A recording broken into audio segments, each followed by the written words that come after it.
Bonsoir et bienvenue sur Télé Djibouti dans cette nouvelle édition de votre journal de la soirée. Les titres de l'actualité de ce mardi 2 février. Sous la présidence du chef de l'État et chef de gouvernement Ismaël Omar Guelleh s'est tenue aujourd'hui la troisième séance du Conseil des ministres où 4 questions étaient à l'ordre du jour. Également dans l'actualité de ce 22h, lancement officiel de la 3e Assemblée générale de l'Association nationale des collectivités territoriales. En nouvelles du monde, l'annonce d'un partenariat visant à promouvoir un accès équitable aux vaccins entre l'OMS et la FIFA. C'était les titres, merci si vous nous rejoignez sur Télé Djibouti. Sous la présidence du chef de l'État et chef de gouvernement Ismaël Omar Guelleh s'est tenue aujourd'hui la 3e séance du Conseil des ministres où 4 questions étaient à l'ordre du jour. Écoutons le compte rendu du porte-parole du gouvernement, également ministre des Affaires étrangères, Mahmoud Ali Youssouf, sur les 2 premières questions. Sous la présidence du chef de l'État, son Excellence M. Ismaël Omar Guelleh, s'est tenue la 3e séance du Conseil des ministres en ce mardi 2 février 2021. Il était inscrite à l'ordre du jour 4 questions. La première question concerne un projet de loi portant ratification de financement additionnel du projet intégré de réhabilitation des bidonvilles. Le gouvernement a obtenu auprès de l'IDA, Banque mondiale, une enveloppe financière additionnelle de 5,5 milliards de francs Djibouti pour étendre les activités du projet intégré de résorption des bidonvilles en cours de mise en œuvre. Cette enveloppe financière additionnelle permettra d'élargir les périmètres d'intervention des investissements d'infrastructures du projet initial en introduisant des opérations de restructuration et de mise à niveau de nouveaux quartiers précaires ciblés par le programme Zéro bidonville. Ce financement comprend notamment un appui aux politiques publiques avec un renforcement des capacités de structures publiques impliquées dans la mise en œuvre du programme Zéro bidonville. Les investissements physiques dans les infrastructures et les services urbains ainsi que dans les habitations précaires.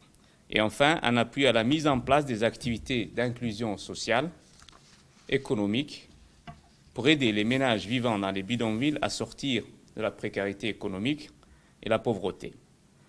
À terme, ce financement additionnel contribuera à améliorer considérablement les conditions de vie et d'habitat des populations djiboutiennes et des réfugiés vivant dans la capitale et dans les régions de l'intérieur.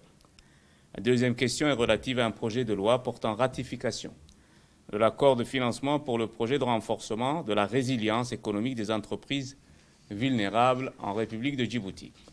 Notre pays a conclu avec la Banque islamique de développement le 18 août 2020 un accord de financement d'un montant total de 550 millions de francs Djibouti pour pouvoir financer le projet de renforcement de la résilience économique pour le développement. L'objectif global du projet est de contribuer aux efforts de réduction de la pauvreté à travers la promotion des activités génératrices de revenus et des micro, petites et moyennes entreprises qui visent à améliorer le système de subsistance des segments les plus vulnérables de la population djiboutienne. Les bénéficiaires du projet sont répartis dans tout le pays et comprennent notamment les ménages qui ont une capacité limitée à satisfaire leurs besoins nutritionnels et autres nécessités de base sans soutien externe pendant une période limitée et qui a été exacerbée par la pandémie du Covid-19. Ce projet sera exécuté sur 2 ans et complétera le programme des filets sociaux de sécurité financé par la Banque mondiale, qui suit des approches et des moyens d'existence communautaires et démontre le potentiel de génération de revenus. Le Conseil a ensuite examiné et approuvé un projet de loi portant ratification de l'accord complémentaire de restructuration relative à la construction de la nouvelle ligne chemin de fer Djibouti-Éthiopie. Réécoutons le chef de la diplomatie. La deuxième question est relative à un projet de loi portant ratification de l'accord complémentaire de restructuration du prêt relatif à la construction de la nouvelle ligne de chemin de fer Djibouti-Éthiopie. Cet accord vient en conclusion des différents rounds de négociations entamés en 2018 sur la restructuration du prêt de chemin de fer suite à la requête d'allègement formulée par le gouvernement de Djibouti. L'opérationnalisation de la nouvelle ligne du chemin de fer ayant été retardée, la restructuration du prêt est devenue indispensable afin d'assurer la viabilité du projet. Les termes de l'accord de restructuration impliquent donc le prolongement de la période de maturité jusqu'à 30 ans, et dont 10 ans d'année de grâce et un taux d'intérêt axé sur le Libor 6 mois, mais avec une marge réduite à 2,1%. Avec la restructuration de ce prêt, les contraintes liées au service de la dette à court terme se retrouvent ainsi fortement allégées. Cet accord permettra ainsi aux autorités d'accélérer l'opérationnalisation du projet en vue de dégager les ressources nécessaires. À cet effet, l'accord entérine une liste de mesures adoptées conjointement par les deux parties et visant à améliorer la performance et la rentabilité de l'infrastructure en vue d'optimiser les revenus escomptés. La quatrième question est relative à un projet d'arrêté portant affectation d'une parcelle de terrain. Cette parcelle de terrain de 160 hectares, 6 à Damerjog, est destinée à l'installation d'un projet de raffinerie d'une capacité de 220 000 barils jour.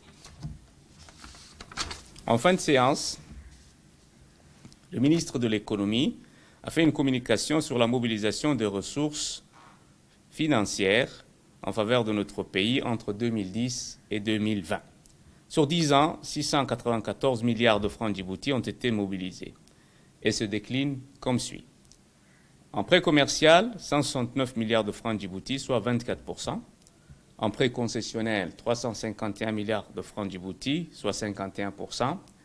Et en dons, 174 milliards de francs, soit 25%.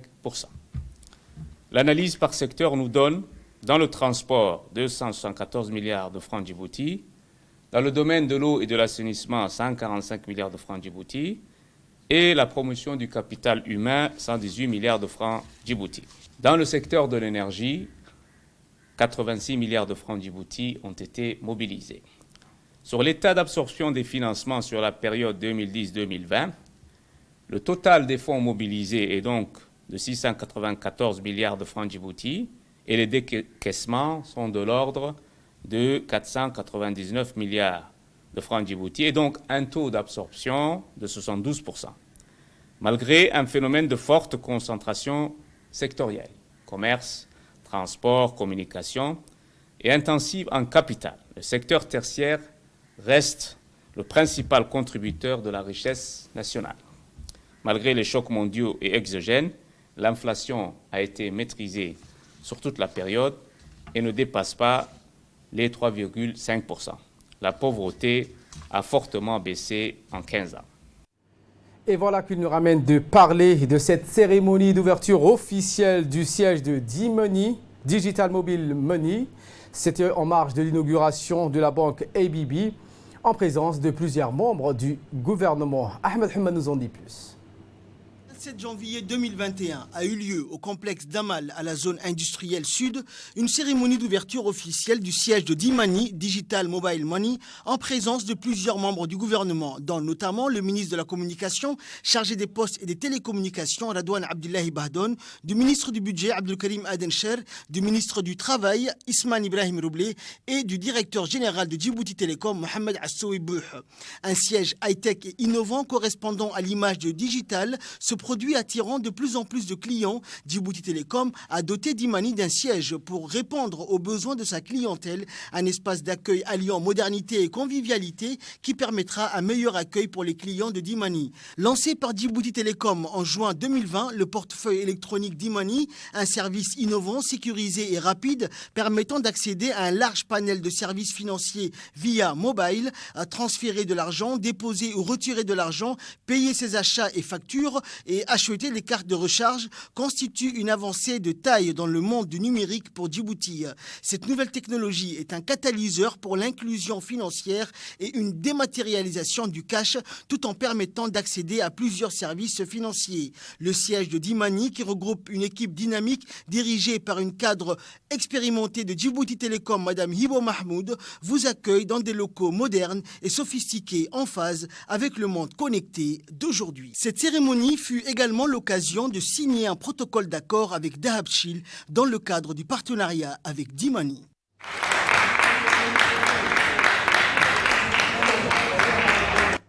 Je vous emmène à Tadjoura, la ville blanche où s'est tenu un atelier léminaire régional du Forum national de l'emploi. En effet, le ministère du Travail a voulu changer de paradigme et associer les régions aux travaux préparatoires de ces assises qui auront lieu à Djibouti-Ville au Palais du Peuple du 18 au 20 février prochain. Un atelier ouvert par le ministre du Travail chargé de la réforme de l'administration, Ismail Ibrahim Roblé, et son homologue, le secrétaire d'État à la décentralisation, Hamadou Mohamed Aramis. Plus d'une centaine de participants, composés de jeunes et de femmes, des députés, des élus locaux, des représentants sectoriels, ainsi que la société civile étaient présents. Les échanges ont porté essentiellement sur les potentialités et les opportunités d'emploi qu'offre la région de Tadjoura. C'est ce qu'a précisé le président du conseil régional de la Ville Blanche, M. Omar Hussein, que je vous propose de suivre. Votre secteur d'emploi, de création d'emplois, c'est le pilier même d'une nation. Et je sais que vous ne ménagez aucun effort pour arriver à un emploi décent pour nos jeunes et surtout dans la région de Tadjoura. Le conseil régional de Tadjoura sera à vos côtés pour aussi participer à cette initiative de l'emploi et l'emploi des jeunes et la création d'emplois à travers tous ces secteurs sectoriels qui sont promoteurs, surtout dans notre région. Je parle du tourisme, je parle de la pêche, je parle de l'agriculture, je parle de l'élevage. Monsieur le ministre, tous ces secteurs que j'ai cités sont sous-développés et méritent d'avoir une attention particulière parce qu'ils peuvent être créateurs d'emplois, ils peuvent lutter contre l'exode rural et fixer la population dans l'arrière-pays et aussi faire, monsieur le ministre, l'agriculture et la pêche, pour ne citer que ces deux-là en premier temps, ont un avenir promoteur dans la région.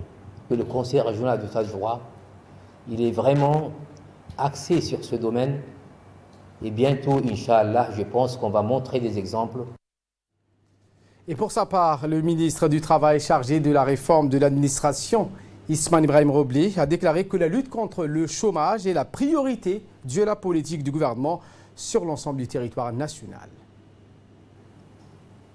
Vous suivez également les informations au niveau de la télévision et de la radio,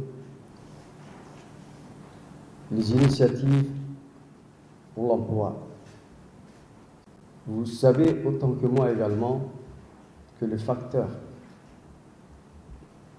le plus sensible de l'adaptation d'une société à son économie, c'est l'emploi. Il est sûr également de noter que les incidences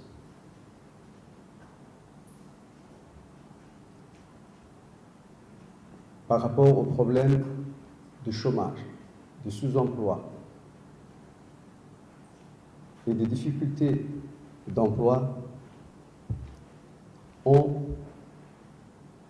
un impact sur la situation de la jeunesse en particulier et sont aujourd'hui à Djibouti d'une acuité particulière.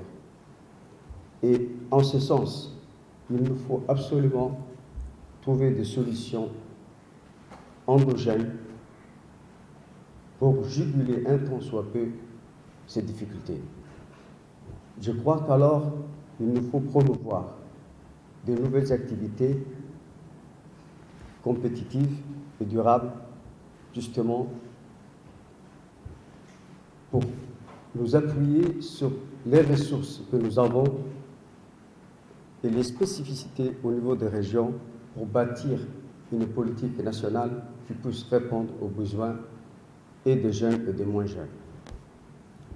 En ce sens, je crois que l'atelier liminaire que nous avons voulu organiser dans ce cadre, dans ce idéal pour la réflexion, c'est de mener une profonde réflexion sur le comment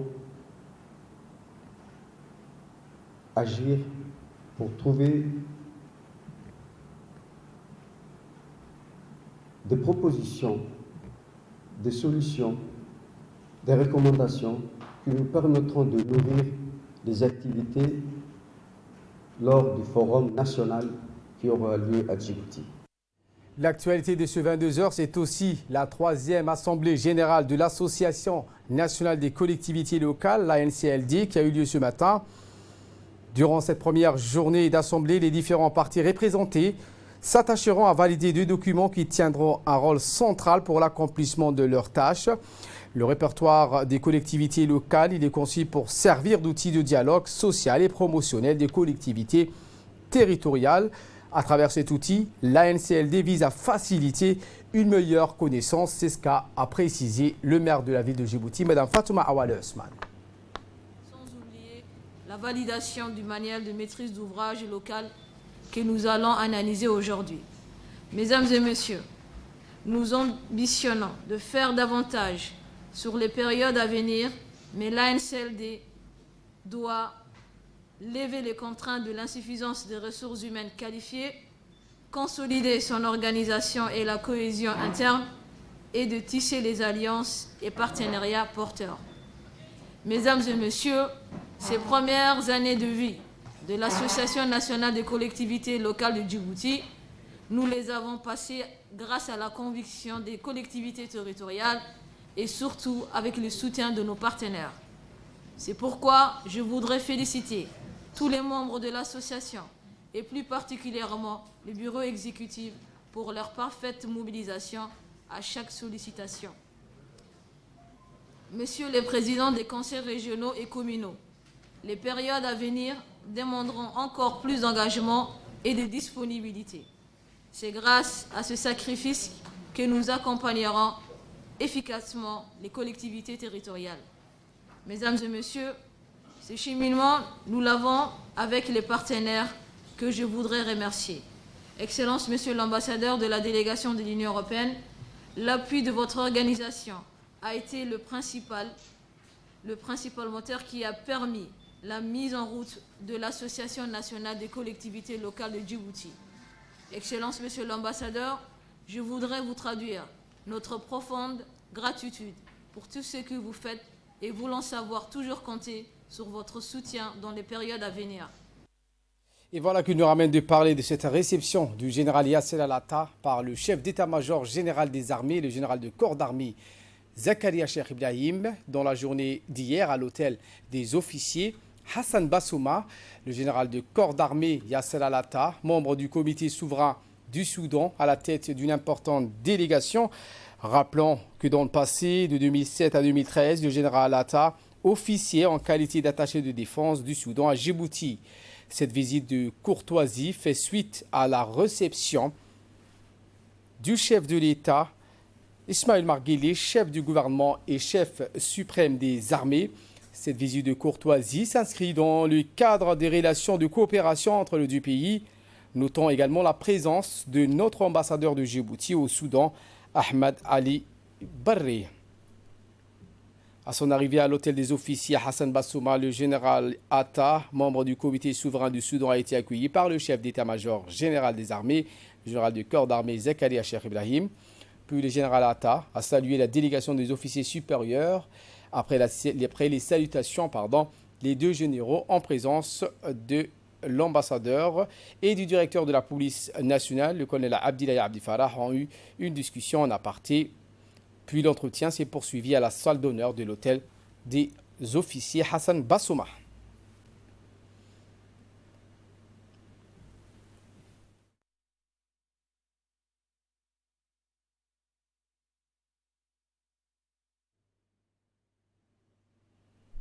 Prenant la parole, le chef d'état-major général des armées, le général de corps d'armée, a souhaité la bienvenue à la délégation soudanaise à Djibouti, terre de rencontres et d'échanges, a-t-il précisé.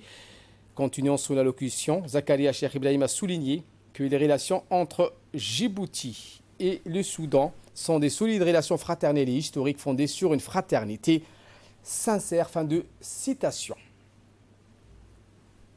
Et comme à l'accoutumée, le haut commandement militaire a convié tous les invités à un déjeuner dans une ambiance sereine et animée par des chants et danses traditionnelles de la troupe Harbi. Et regardons ensemble.